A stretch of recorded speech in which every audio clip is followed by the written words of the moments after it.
3 ans, presque jour pour jour maintenant, j'ai vécu la révélation qui a changé ma vie. Dieu s'est présenté à moi comme celui qui m'aimait, alors que si vous saviez ce que je faisais, ce que je disais. Mais bon, il a été patient et fidèle avec moi, et depuis, avec ma chérie, on avance, on sert le Seigneur comme on peut. Maintenant, Dieu m'a dit, mets-toi à la retraite. Alors je l'ai fait, et je ne savais pas que ça allait être si bouleversant pour ceux qui suivraient. Bon, que voulez-vous, hein?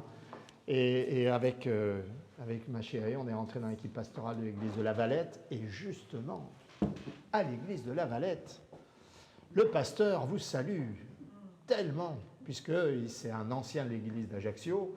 Et je me rappelle, on était encore dans la petite salle en centre-ville, et monsieur Ferrach, il me dit, notre bien-aimé Ferrach, il me dit, il y a un jeune d'Ajaccio qui va venir prêcher aujourd'hui. Et ce jeune, c'est Christophe Fabrec, notre pasteur à La Valette. Juste avant lui, on a eu un autre jeune d'Ajaccio, c'était Jean-Luc Lamotte. Jean-Marc Lamotte, pardon. Donc oui, et puis en ce moment, comme pasteur stagiaire et pasteur de jeunesse, on a Naël Bernardini. Donc vous voyez, globalement, la Corse est bien représentée dans l'église de Toulon-la-Valette. Mais il y en a d'autres, hein, les Albertini, enfin bon, il y en a... Je ne sais pas si on ne viendrait pas...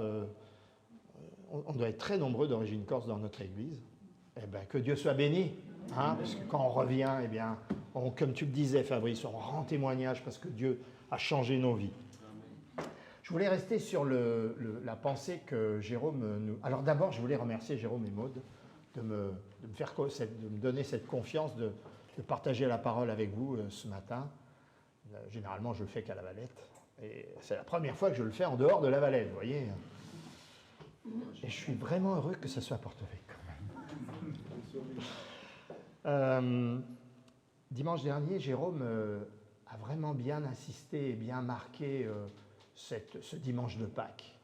Et je pense que, lorsqu'il m'avait téléphoné il y a presque 3 semaines, me demandant si c'était possible que je prêche, tout de suite, le Seigneur a mis sur mon cœur la pensée de l'après-résurrection. Et quand il a prêché la semaine dernière sur la résurrection, ça m'a conforté dans ce message. Bon, il y a un des passages, on ne lira pas complètement parce qu'on l'avait lu la semaine dernière, mais je l'ai quand même gardé parce que je l'avais à cœur.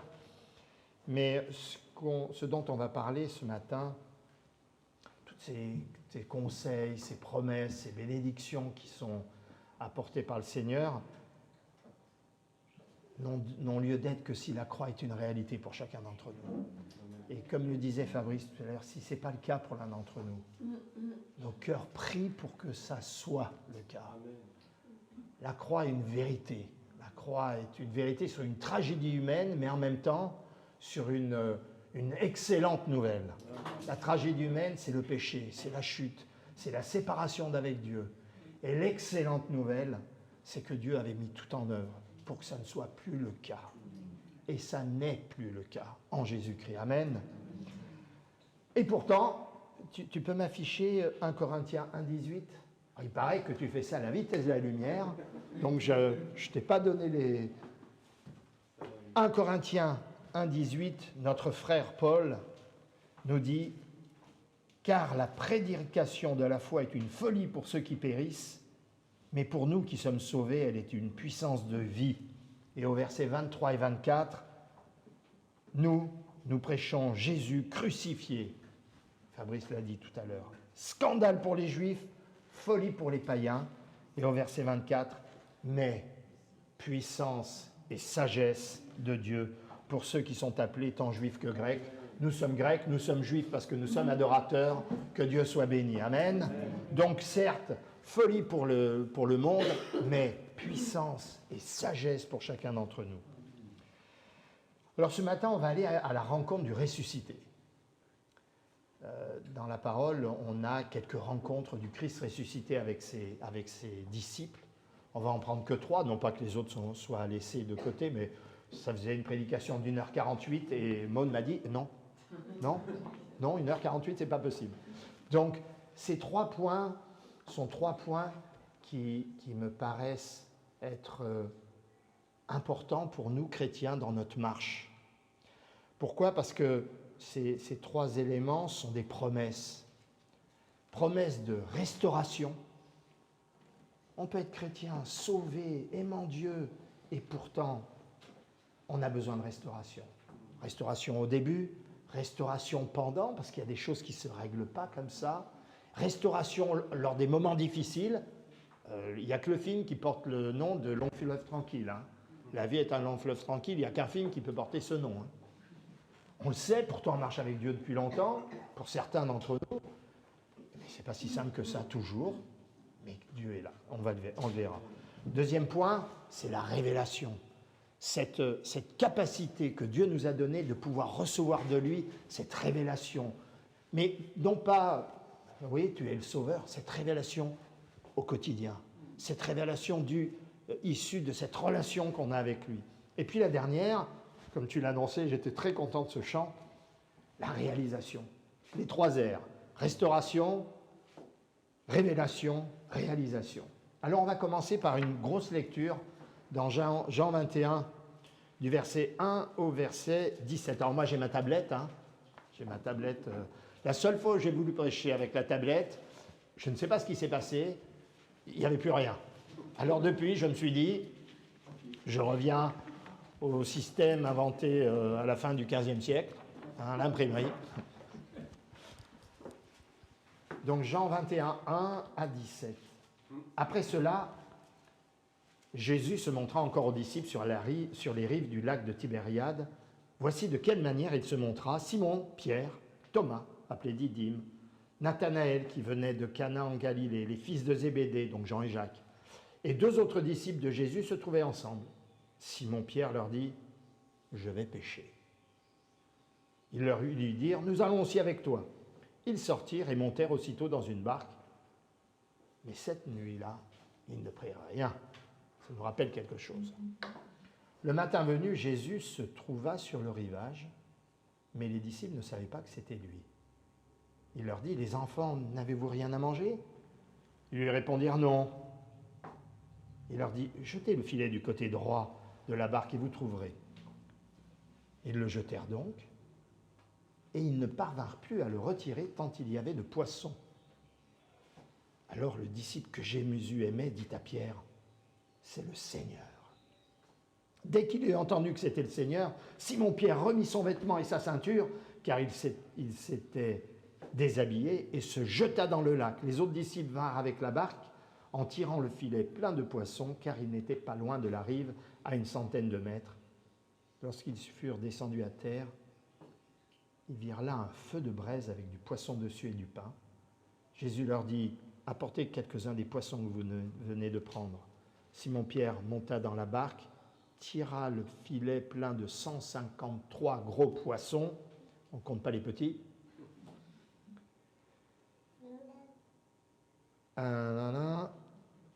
Malgré leur grand nombre, le filet ne se déchira pas. Jésus leur dit, « Venez, mangez. » Aucun des disciples n'osait lui demander, « Mais qui es-tu » car il savait que c'était le Seigneur.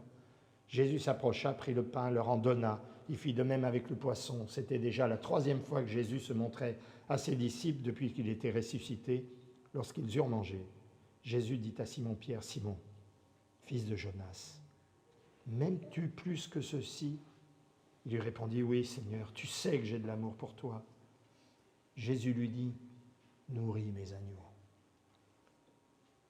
Il lui dit une 2e fois, « Simon, fils de Jonas, m'aimes-tu » Pierre lui répondit, « Oui, Seigneur, tu sais que j'ai de l'amour pour toi. » Jésus lui dit, « Prends soin de mes brebis. » Il lui dit la 3e fois, « Simon, fils de Jonas, as-tu de l'amour pour moi » Pierre fut attristé de ce qu'il lui avait dit la 3e fois. Ah, vous pensez bien, il comprend. « As-tu de l'amour pour moi » Il lui répondit, « Seigneur, tu sais tout. Tu sais que j'ai de l'amour pour toi. » Jésus lui dit, « Nourris mes brebis. » On voit bien cette progression, nourris mes agneaux, prends soin de mes brebis, nourris mes brebis, ça va être tout le ministère qui va être annoncé. Alors, le constat, nos disciples, là ils sont que 7, mais il en manque 4, sont revenus en Galilée, c'est vrai, sur l'ordre de Jésus. En Matthieu 8, 7 et Marc 16, 7, on voit cette demande du Christ qui les attend en Galilée. Néanmoins, ils se sont vus déjà à Jérusalem. Alors, le constat, 3 ans passés aux côtés de Jésus, avec des expériences incroyables vécues. Moi, je ne me lasse pas de lire ces expériences incroyables qu'ils ont pu lire. C'est peut-être même devenu un petit peu banal pour eux. Et parfois, c'est un peu le danger pour nous, c'est que ça soit écrit, mais que nous, ces expériences-là, on se dise, bah tiens, quand on entend le témoignage d'un frère qui revient d'Haïti, d'Afrique, notre frère Jean-Marc Lamotte, quand il est revenu du Sénégal, il nous racontait des choses incroyables qu'on ne voyait pas ici. Bon, peut-être que... Non, c'est toujours d'actualité.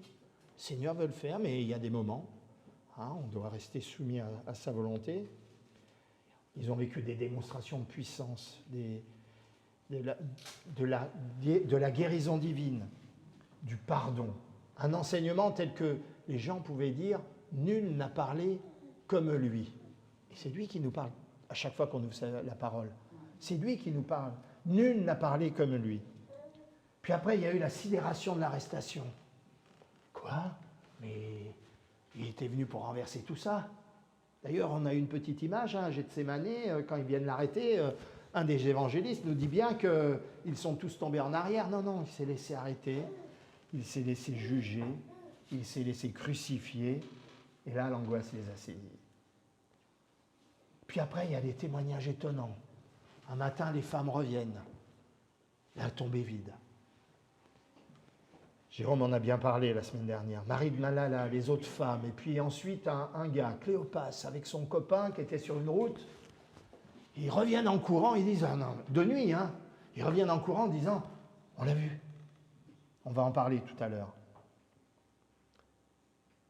Alors il y a la joie de voir le ressusciter, et puis en même temps, les choses, il y a ce qu'on a fait. Il y a ce qu'on a fait. Ils ont vécu un ascenseur émotionnel. Quand j'y pense, quand j'écrivais ça, je me suis dit, essaye de ressentir l'ascenseur émotionnel, un truc de fou. Quelque chose d'incroyable. Mais les voilà au point de départ. Ils sont partis de là. Jésus a dit, laissez, venez, et ils reviennent là. Et avant de voir la suite, on peut se poser la question. Moi, je me la suis posée parce que ça m'est tellement arrivé. Des fois, on a l'impression de tourner en rond. Seigneur, tu m'as sauvé. Je prie pour mon enfant. Nous, on prie pour nos enfants depuis 33 ans. Une est convertie, sauvée. Cet après-midi, elle va d'ailleurs animer un dimanche par mois, on anime une séance de récréation un peu récréative auprès du centre départemental de l'enfance chez nous, pour des enfants qui sont placés. Et donc elle en fait partie. Mais les deux autres ont été baptisés à 16-17 ans et puis ils ont lâché la main. Et on prie pour eux. Seigneur, on tourne en rond.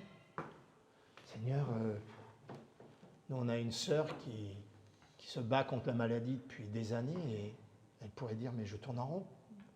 Puis on a des angoisses, on a des choses notre enfance qui a laissé des marques.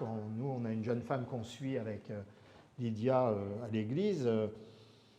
Elle est tombée dans l'alcoolisme, dans tout ce qui va avec, parce que son enfance a été terrible. Bon, vous imaginez ce que ça peut être. Et alors, on tourne en rond. Et alors, on revient au point de départ. Et alors, rien ne change. Nos vieux démons sont toujours là. On est usé par les épreuves, par les souffrances. Oui, mais ça pourrait être désolant, ça pourrait être affligeant, mais Christ est sur le rivage. Mais Christ est sur le rivage. Ça pourrait être tout ça s'il n'était pas sur la berge de ce lac. Et pourtant, il est là. Et pourtant, il les attend. Quel que soit ce qu'ils ont pu vivre, quel que soit ce qu'ils ont à l'esprit, quel que soit ce que nous avons pu vivre, les blessures qui sont les nôtres, les attentes qui sont les nôtres, l'usure qui est la nôtre, Christ est sur la berge. Christ est sur la berge. Pourtant, ils savaient qu'il viendrait, c'est marrant, ils ne reconnaissent pas, pourtant ils savent que c'est lui. C'est étonnant cette interrogation. Pour nous, c'est la même chose. Hein. On connaît les promesses de Dieu, on lit notre parole. Hein. Voilà, cette parole que tu as sur les genoux, parce que maintenant elle est au téléphone. Mais cette parole, on la lit, on la relit. Combien de fois on a lu certains passages?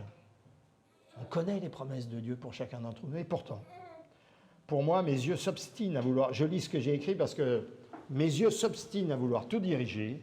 Ce que je vois est, et ce qui est du domaine de la foi est parfois mis en doute par mes propres raisonnements. Et Christ est sur la berge. Et Christ est sur la berge. 2 Corinthiens 13, 13. Pourquoi? Parce que une chose magnifique et merveilleuse, que la grâce du Seigneur Jésus-Christ, l'amour de Dieu et la communication du Saint-Esprit soient avec vous tous. La grâce découle inévitablement de la nature de Dieu qui est amour. Cette grâce, elle nous est accordée parce que, comme ça a été prêché la semaine dernière, le Seigneur a payé pour nos péchés. Payé tout pour nos péchés.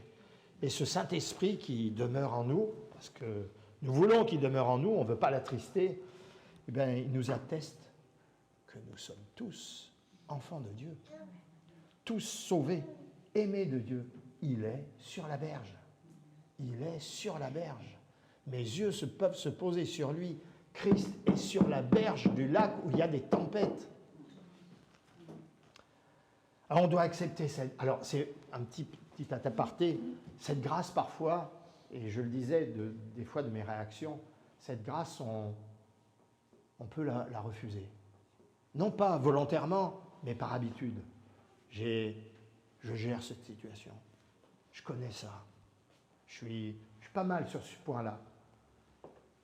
Moi, le Seigneur, il a fallu qu'il m'éduque, hein, parce que j'avais une très très bonne opinion de moi-même. Hein. Mais vraiment une très très bonne. Parfois, je sais chérie, ça revient. Je ne peux pas mentir devant elle. Hein. C'est pas si simple parfois, parce que, pour moi le premier, hein, parfois on se dit, ouais, mais je suis persévérant sur le sujet, j'ai mis ma foi en œuvre. Hein. Vraiment, je peux avoir quelques mérites, alors pourquoi ça ne déclencherait pas le secours divin? Eh bien non, c'est la grâce. Cette grâce il est souverain, il le fait quand lui, et il sait pourquoi il le fait à ce moment-là. Et puis la grâce, et ça c'est un point important dans le cadre de ce point sur la restauration, c'est que qu'est-ce qui nous restaure? C'est aussi cet accueil permanent du Père par la grâce pour recevoir notre contrition. Ce moment où on conçoit qu'on est pécheur, on a été pécheur et on se repent. Moi, ces moments-là, ce sont des moments de restauration. Il est sur la berge. Il m'écoute.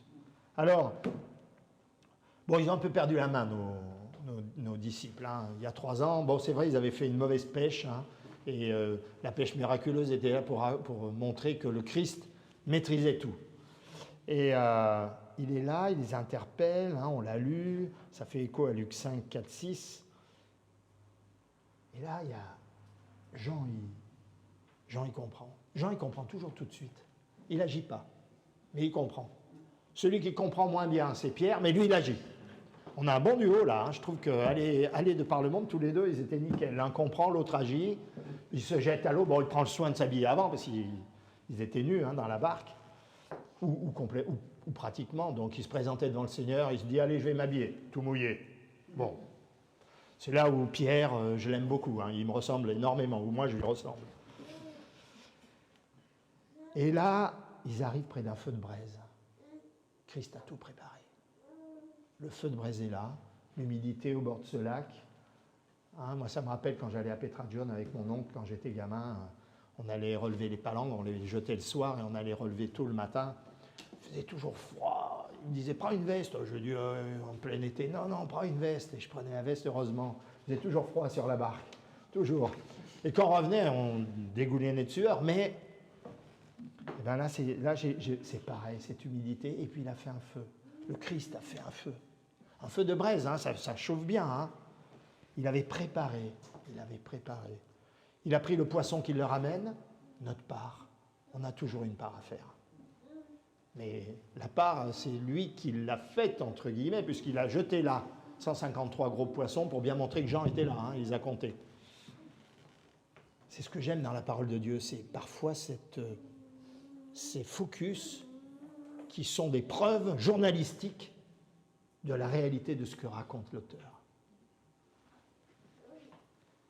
Christ, il est sur le rivage et il renverse la situation. Waouh, génial, merci. Tu donnes à manger, tu donnes la chaleur, tu donnes cet accueil, cette double restauration, restauration intérieure et restauration, mais il n'en reste pas là. On ne va pas rentrer sur les amours, m'aimes-tu.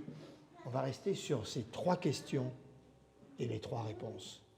Pierre sait que Jésus sait qu'il l'a renié 3 fois. Et Jésus veut lui montrer qu'il lui pardonne parfaitement. 3 fois, tu m'as renié. 3 fois, je te pose la question. 3 fois, tu me dis que tu m'aimes.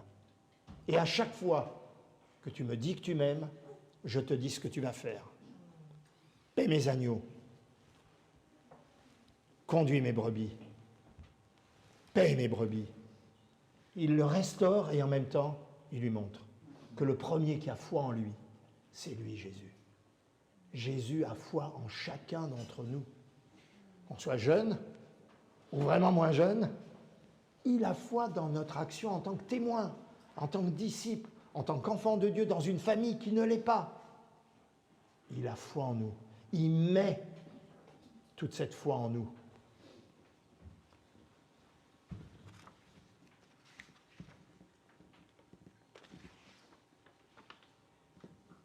En conclusion de ce point, de telles rencontres, le Christ les veut avec chacun de nous, car en chacun de nous, on a toujours besoin de restauration.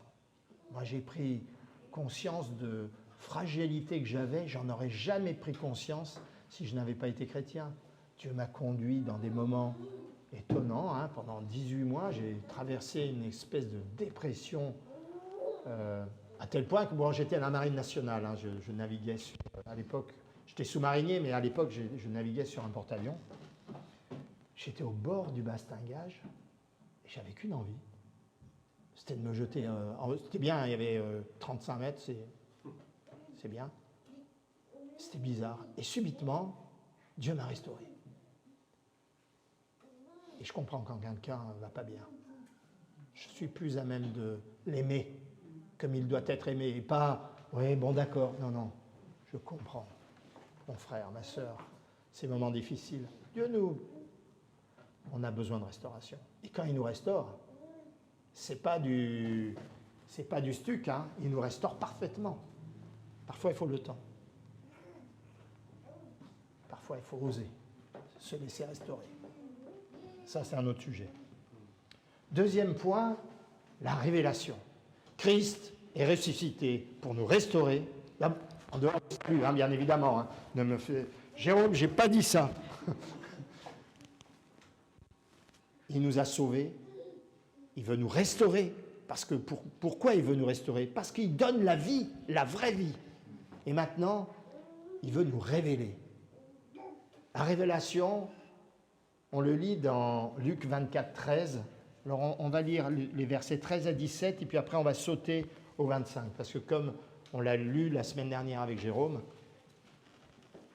là vous avez la rencontre avec les disciples d'Emmaüs. D'ailleurs c'est étonnant, Emmaüs, on ne sait pas où c'est. Alors c'est peut-être un village qui n'est pas loin, mais il n'y a plus de traces d'Emmaüs. Il n'y a plus que Emmaüs dans chacune de nos villes. Mais ce même jour, 2 disciples se rendaient à un village appelé Emmaüs, éloigné de Jérusalem d'une 12aine de kilomètres. Ils discutaient ensemble de tout ce qui s'était passé. Pendant qu'ils parlaient et discutaient, Jésus lui-même s'approcha et fit route avec eux. Mais leurs yeux étaient empêchés de le reconnaître. Il leur dit, « De quoi parlez-vous en marchant pour avoir l'air si triste ?» On les comprend. Et certes, ce n'est pas un des 11 disciples restants, mais quand même. On va au verset 25. Alors Jésus, c'est incroyable la vitesse. Alors Jésus leur dit, « Hommes sans intelligence dont le cœur est lent à croire tout ce qu'ont dit les prophètes, Ne fallait-il pas que le Messie souffre ces choses et qu'il entre dans sa gloire ? Puis, en commençant par les écrits de Moïse et continuant par ceux de tous les prophètes, il leur expliqua dans toutes les Écritures ce qui le concernait. Lorsqu'ils furent près du village où ils allaient, il parut vouloir aller plus loin, mais ils le retinrent avec insistance en disant « Reste avec nous, car le soir approche, le jour est déjà sur son déclin. » Alors il entra pour rester avec eux. Pendant qu'il était à table avec eux, il prit le pain, et après avoir prononcé la prière de bénédiction, il le rompit et le leur donna. Alors leurs yeux s'ouvrirent et ils le reconnurent, mais il disparut de devant eux. Ils se dirent l'un à l'autre, « Notre cœur ne brûlait-il pas en nous lorsqu'il nous parlait en chemin et nous expliquait les Écritures ?» Notre cœur ne brûlait-il pas en nous lorsqu'il nous parlait en chemin et nous expliquait les Écritures? On connaît bien ce passage, on va passer. Moi, c'est ce dernier verset qui m'interpelle. Notre cœur ne brûlait-il pas lorsqu'il nous parlait en chemin et nous expliquait les Écritures? C'est vraiment le verset de la révélation de la parole de Dieu. Cette parole qui, lorsqu'elle est portée par celui qui est, et nous, c'est par le Saint-Esprit vient parler à notre cœur sur cette parole. C'est Luc en 24-45 où il est dit « Alors le Christ leur ouvrit l'esprit afin qu'ils comprennent l'Écriture. » De la même parole, nous avons besoin de cela. Nous ne pouvons pas nous approprier la parole de Dieu par notre intelligence. Moi, j'étais vraiment un mec bien, hein. Enfin, je trouvais que j'étais un mec assez intelligent. Et bien, heureusement qu'il y avait l'esprit, parce que je ne comprenais rien. En revanche, quand je priais, c'était étonnant. Bon, Lydia comprenait toujours plus vite que moi. Ça m'a toujours un peu frustré, mais c'est pas grave. Et ça continue. Mais c'est comme ça. C'est cette... Si, ma chérie. Christ, il veut pour nous cette révélation de sa parole. Non pas parce que on veut être des super sachants en disant aux autres, eh bien alors, la parole de Dieu, vous ne la connaissez pas. Mais non, pas du tout. Mais c'est pour connaître et comprendre sa volonté. Et ça, c'est un sujet qui est important pour nous. Regardez, mardi, l'étude biblique que Jérôme a faite sur l'Homère, en elle-même, elle était autoportante, elle était suffisante, elle était géniale. Nous présenter ce suivi, cette attente, ce passage entre Pâques et Pentecôte, on ne me l'avait jamais expliqué aussi bien. Oui, mais il y avait une révélation derrière et il nous l'a donnée. C'était pour rendre la liberté, pour donner la liberté. Vous voyez, cette révélation que la parole de Dieu apporte quelque chose de plus. Là, ce passage sur l'Homère, c'était vraiment, nous pouvons être libérés de ce qui nous oppresse au quotidien. Dans Proverbe 29, 18, il est dit « Sans révélation, le peuple est sans frein ». Sans frein, c'est, je vais aller voir un peu, c'est sans but, sans conduite, négligé. Le peuple est négligé. Mais Dieu ne veut pas nous négliger. Hein. On est important, on est la prunelle de ses yeux. Alors heureux s'il observe la loi, ce peuple. Heureux s'il observe la loi. Et dans Colossiens 1, 9, 10, si tu veux bien l'afficher, dès que je cite un verset, tu l'affiches. Bon, d'accord. Et ça a été un verset qui a bouleversé ma vie de jeune chrétien. Le jour où je l'ai lu, vous savez, c'est ces versets qui sont en relief. On a l'impression qu'on n'arrive plus à fermer la Bible après, tellement ils sont en relief. Où notre frère Paul dit que vous soyez remplis de la connaissance de... Vous savez, il dit avant, et nous prions pour que vous soyez remplis de la connaissance de sa volonté, en toute sagesse et intelligence spirituelle, pour marcher d'une manière digne du Seigneur, oh oui, et lui être entièrement agréable, portant des fruits en toutes sortes de bonnes œuvres. Oh, aïe, aïe, aïe. N'en jetez plus, la coupe est pleine. Non, et on continue, et croissant par la connaissance de Dieu, fortifié à tous égards par sa puissance glorieuse, en sorte que vous soyez toujours avec joie, persévérants et patients. Et nous disons Amen. Et nous disons Amen. Oui, mais le programme, il est certain, hein? Il est certain, le programme. Moi, je dis Amen, Amen, et à chaque fois, je me dis, mais je ne le vis pas. Ou les autres le vivent sûrement mieux que moi. Que veut Dieu pour moi? Est-ce que j'entends sa voix à chaque fois? Et est-ce que les œuvres que je fais sont bien celles qu'il veut que je fasse? Vous savez, c'est marrant, hein? Dès qu'on fait quelque chose pour le Seigneur, tout de suite, on remet en cause. Quand on fait d'autres choses ailleurs, c'est pas si simple, hein. C'est vraiment pas si simple.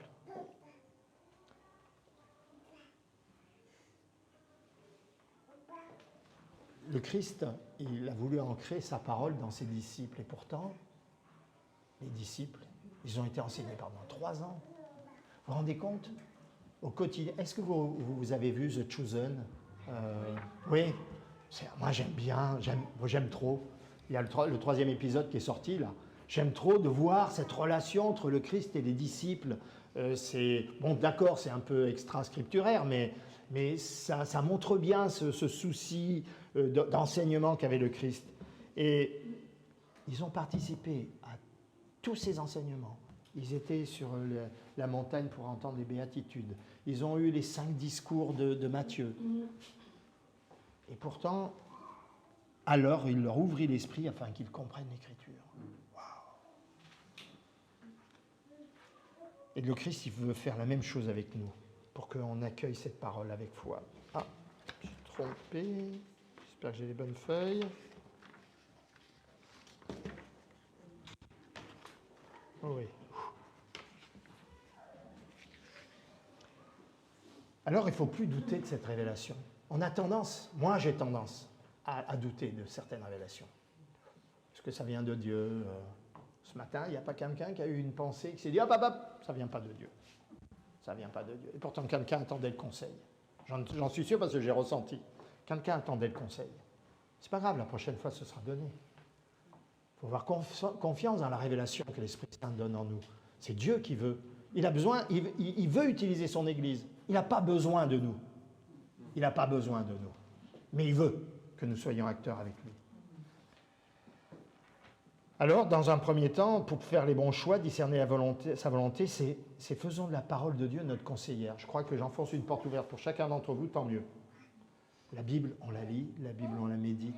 Nous, on fait l'accompagnement aux baptisés à l'église avec Lydia. Si on ne le dit pas à chaque fois, on le dit 2 fois. On les voit en gros 6 à 7 fois pendant 1 heure. Si on ne leur dit pas à chaque fois, on leur dit 2 fois. La parole, c'est le canevas dans lequel on doit rentrer. Et sous l'influence du Saint-Esprit, elle nous parle. Et si vous n'avez pas fait cette expérience, mettez Dieu à l'épreuve. Je vous le dis. Et je vous donne mon numéro de téléphone si ça se passe mal.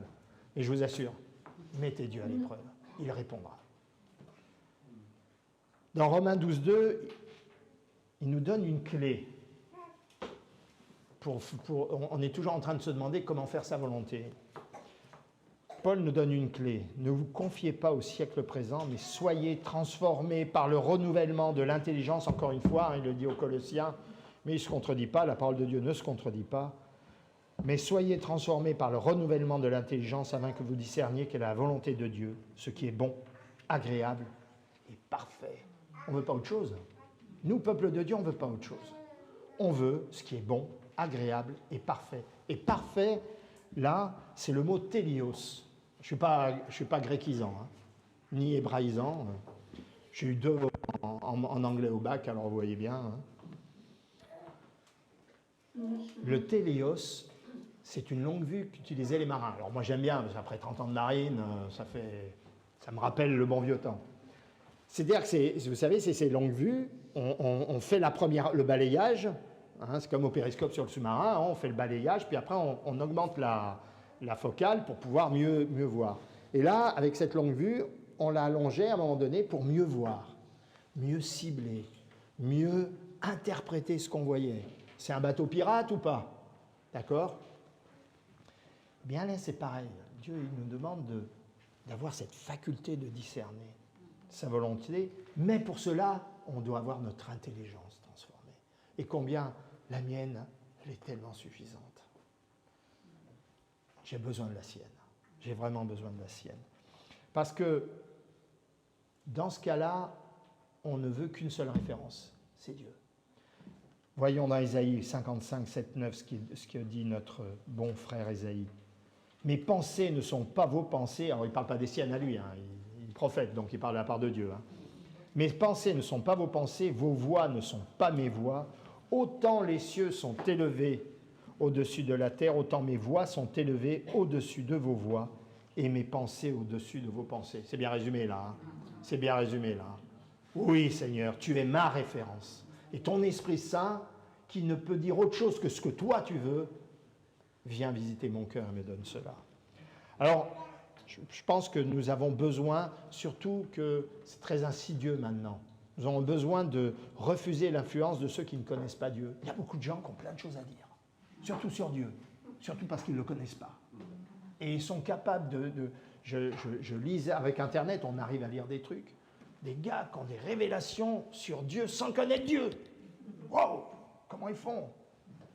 Des gens qui sont capables de dire des choses sur le Christ alors que Christ n'est pas mort pour leurs péchés. C'est impressionnant. Donc, alors bien sûr, parfois, comme on va refuser certains compromis, on peut aller, on ne va pas aller quand même jusqu'au conflit. Parfois, ça peut arriver. Mais on peut être en opposition. Je me rappelle, j'étais plus dans la marine, j'étais donc dans une entreprise qui assurait l'entretien et la réparation des bateaux. C'est pareil, hein, je suis passé de l'autre côté. Et on s'occupait du premier grand arrêt technique du porte-avions, puisque moi j'avais fini sur ce bateau-là, moi, et du Charles de Gaulle. Et j'étais donc avec les équipes d'Areva qui s'occupaient des réacteurs, puisque moi j'étais ingénieur atomicien. Et un jour, je rentre, je dis qu'il plaise à Dieu que ceci se passe. Et un des ingénieurs se lève et me dit « Christian, qu'est-ce que tu es en train de dire ?» Et je lui dis « De toute manière, il n'y a que la volonté de Dieu qui se passe. » Donc, parce qu'on était en plein, c'était un peu compliqué, vraiment compliqué.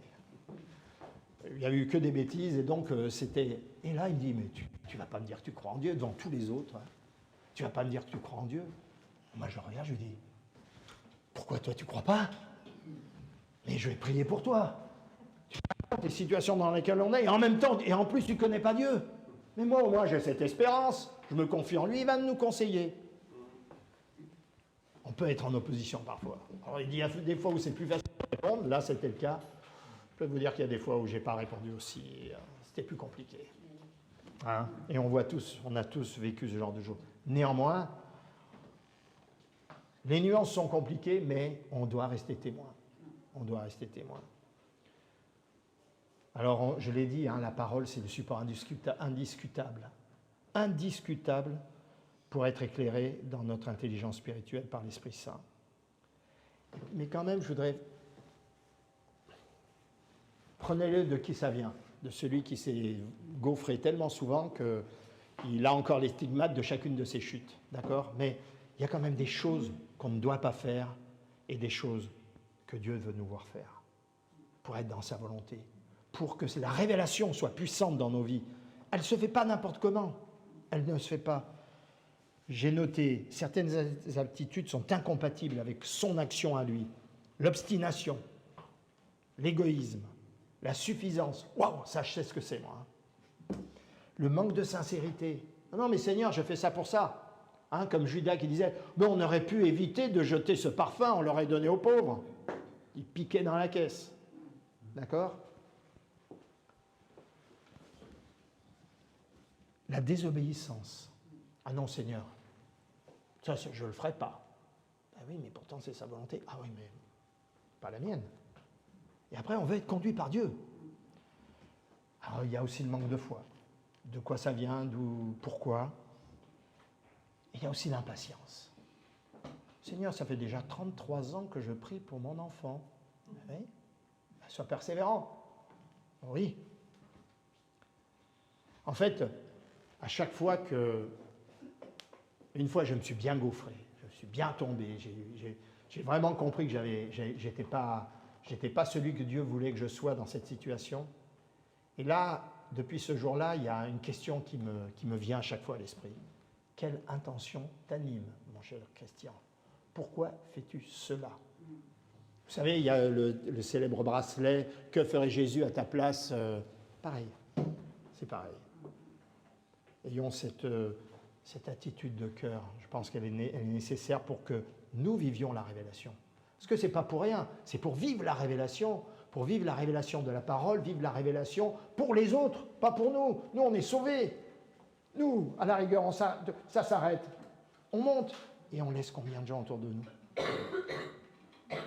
Des enfants, des parents, des amis inconvertis mais qui nous sont chers. On ne veut pas les voir rester là. En revanche, il y a d'autres attitudes qui nous conduisent dans sa volonté. Dans Philippiens 4,6, on le connaît bien, juste après le Philippiens 4,4, vous savez, réjouissez-vous, toujours, je vous le dis, réjouissez-vous. Paul, quand même, il savait de quoi il parlait, il était en prison. Hein? Et celui-là, on a ce verset-là, et en 4,8, on a tout ce qu'on doit faire, pur, attachez-vous aux choses pures, bonnes, agréables, enfin. Et là, on a, ne vous inquiétez de rien. J'ai voulu le dire, hein? Je l'ai mal dit, mais j'ai voulu le dire. Ne vous inquiétez de rien. Mais en toute chose, faites connaître vos besoins à Dieu par des prières et des supplications avec des actions de grâce. Ça, il faut reconnaître nos besoins devant lui. Dieu attend cela. Reconnaissons nos besoins. Seigneur, il me manque ça. Il me manque de la détermination, il me manque de la foi, il me manque du génie avec toi. Il me manque de l'audace. Moi, il me manque de l'audace parfois. Je parle bien, mais il me manque de l'audace pour aller voir certains. Dieu m'a mis à l'épreuve une fois. Il m'a dit, non, je veux que tu fasses ça. Pendant des mois, j'ai dit non. Non, je ne le ferai pas. Puis un jour, je suis allé avec les équipes de Maraude. Et je me suis penché sur le trottoir. Je me suis agenouillé devant un gars qui était dans un état. Et là, j'ai ressenti ce que Christ ressentait quand il se penchait sur moi. Et je peux vous dire que ça vaut le coup des fois de céder devant Dieu. Ça vaut le coup des fois. Michée 6,8 nous dit, on t'a fait connaître, ô homme, ce qui est bien, et ce que l'Éternel demande de toi, c'est que tu pratiques la justice, que tu aimes la miséricorde, et que tu marches humblement avec ton Dieu. Waouh! La foi suivante, c'est dans Habakkuk, où il n'y a plus qu'une seule, hein, on en parlait avec Lydia l'autre jour, il n'y a plus qu'un seul commandement. C'est le juste marchera par la foi. Hein? Mais là, on est à ces 3 commandements. C'est que tu pratiques la justice, que tu aimes la miséricorde et que tu marches humblement avec ton Dieu, humilité, désir d'obéir à Dieu, de le suivre, connaître concrètement Dieu au quotidien et posséder l'amour du prochain. Alors Dieu va nous orienter, je vais finir parce que c'est déjà 11h30, mais Dieu va nous orienter par sa parole. Les versets sont nombreux, hein, mais ta parole est une lampe à mes pieds, une lumière sur mes sentiers. Dieu va venir, il va agir aussi par son Saint-Esprit dans la diversité de son... J'ai noté d'un bouquin ça, ça ne vient pas de moi. Hein. C'est le Saint-Esprit dans la diversité de son œuvre mystérieuse. J'ai trop aimé ce... Car tous ceux qui sont conduits par l'Esprit de Dieu sont fils de Dieu. Romains 8, 14. Puis Dieu peut utiliser d'autres choses. Il peut utiliser sa providence. Nous, en construisant l'église, on a construit une église un peu plus grande, hein, à la Valette. On a vécu sa providence. Totalement. Et là, il y a un ministère qui vient se joindre au ministère de Christophe à l'été. On a vécu la providence divine dans ce qui est... Mais les choses étaient préparées par Dieu. On avançait d'un pas. Wow! Vous savez, comme dans certains films, ça s'éclaire devant. Incroyable, la providence, Dieu pourvoyait en toutes choses. Un peu comme l'exemple que je mets où Dieu permit que les ânesses du père de Saül se perdent, que Saül ne les retrouve pas, que des jeunes filles le guident jusqu'au prophète Samuel pour être oindre roi. Hein, la providence. Les choses se passent, on ne comprend pas, mais pourtant Dieu est derrière. Le hasard, c'est quand Dieu se balade incognito. Vous savez bien. Hein? Et puis il y a des signes. Dieu agit par des signes, des songes et des visions. Dans Acte 2, 17, dans les derniers jours, dit Dieu, je répandrai de mon esprit sur toute chair. Vos fils et vos filles prophétiseront, vos jeunes gens auront des visions et vos vieillards auront des songes. Tout le monde est servi. Tout le monde est servi. Alors avec tout cela, on arrive à la réalisation. La réalisation, c'est ce verset 18 à 20 du chapitre 28 de Matthieu. Et Jésus s'approcha et leur dit, « Tout pouvoir m'a été donné dans le ciel et sur la terre. Allez donc, faites de toutes les nations des disciples, baptisez-les au nom du Père, du Fils et du Saint-Esprit, et enseignez-leur à mettre en pratique, on l'a vu ce matin un peu cela, tout ce que je vous ai prescrit. Et moi, Et moi, je suis avec vous tous les jours jusqu'à la fin du monde. Dans la mesure où nous nous sommes appropriés par la foi la mort du Christ, qui signifie pour nous le pardon de nos péchés, hein. Rien de moins, rien de plus. Qu'il y a la renaissance de notre esprit, que la nouvelle naissance, pour nous, c'est une réalité quotidienne. Donc, ça veut dire qu'on entretient cette relation avec Dieu par la prière, la lecture. On évacue toute religiosité, hein. C'est ça qui fait qu'on est là ce matin. Que le Seigneur a fait une œuvre de restauration dans nos cœurs. Pensons à cette restauration, on en a tous besoin. Crions à Dieu pour cette restauration. Il nous révélera des choses. Moi, Dieu, il m'a révélé, alors je ne savais pas que je l'étais, il m'a révélé que j'étais machiste. Au tout début de notre conversion, je lis un passage, je vous dis le passage, vous dites, c'est pas possible qu'on voit ça là-dedans. Eh bien si. Quand Séphora a coupé le prépuce de son garçon parce que Moïse était arrêté sur la route pour retourner en Israël. En lisant ça, Dieu m'a fait comprendre que j'étais macho. Il faut le faire, hein. Il faut vraiment le Saint-Esprit, hein. Et oui, et oui. Que le Seigneur a fait une œuvre de restauration dans nos cœurs et nos vies. Que nous avançons chaque jour avec le désir d'obéissance et d'intégrité à sa parole. Intimité avec lui, nous conduisant à une vie de l'esprit conforme aux Écritures. Alors, il n'y a pas de raison qu'on ne réalise pas la recommandation de notre Seigneur d'aller de par le monde, de faire de tout homme et toute femme des disciples, sachant qu'il est avec nous. Il est avec nous tous les jours. Pas que le dimanche, ou pas que quand on vient à la réunion, tous les jours. Parce que tous les jours, on aura fait ce qu'on vient de voir. Cette application, cette relation avec lui. Le contraire de religion, c'est relation. Hein. Vous le savez bien. Et donc, il veut qu'on ait cette relation avec lui. Amen. Amen. Seigneur, je te loue. Je te loue parce que tu es vivant. Je te loue parce que tu es celui qui nous aime tellement. Tu veux nous sortir des ornières dans lesquelles nous sommes peut-être tombés. Et tu veux nous amener à ton excellente lumière.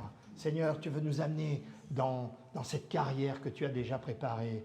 Tu as préparé à ce que notre intelligence, notre sagesse soit connue de tous, notre douceur soit connue de tous. Tu veux que nous soyons tes témoins jusqu'au bout du monde, Seigneur. Certains vont au bout du monde, nous on est là. Et on veut être tes témoins. Tes témoins dans cette génération que tu nous as donné d'être. Alors Seigneur, tu bénis ton peuple de Porto-Vecchio. Tu bénis mes bien-aimés sœurs, mes bien-aimés frères. Tu les conduis.